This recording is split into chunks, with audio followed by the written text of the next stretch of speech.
Ja sam Butko Batinić, pseudo-vegan. Ja sam totalno se izlečio sa svojim tijelom. Pa to ti je... to je laž prokleta. Ti točno je. Ili tak negdje, sve je to u redu. U biti trebaš biti zadovoljan sa sobom. Ja sam jednostavno postao pseudo-vegan. To ti je stanje uma. Postao sam zadovoljan sa svojim tijelom. Ja sam se sve postavljao onak, ne ti se tu unutra sve promenilo. Da mi je. I to ti je ono, to ti onda već je. Moraš paziti da ti već je. Ko još nije, nema ti to dela. Buš se odgledu. Počeo sam ti polako tak trčat, ne, u rikvic. Kaj ti, zakaj si ti tak, to uopće nije istina. To ti tu, kojiš, ne, je, da. Tak sam ja u rikvic vežao. Ti one neću biti dedovi, zakaj nećeš biti dedovi, pa daj pogledaj. Ti nisam leti, ne gledaj, znaš. Biti imam božansko tijelo.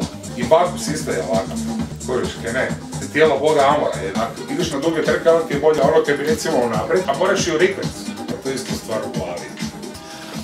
Ne, ja hoću izgledat kako ovi izgledaju u časopisima, Kozmopolitenu i to. To je zagnajanje, samo zagnajanje.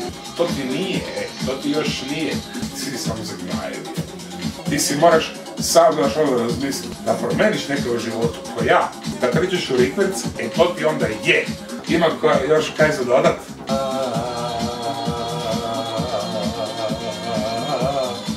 Ovo ak ti već je, dodaj. Napila, najela. Onda ti to već je. Moraš stalno igrat za rikvec. Nije to nekako nadrilječništvo i da lećemo mi tam neke bez veze. Hej, ti većo kad u rikvec. To su ti ozbiljne stvari. Jesi probao? Nisi. Buš vidio kaj ti je to. Anoreksija. A bil sam ja na konzultaciji kod Toleta.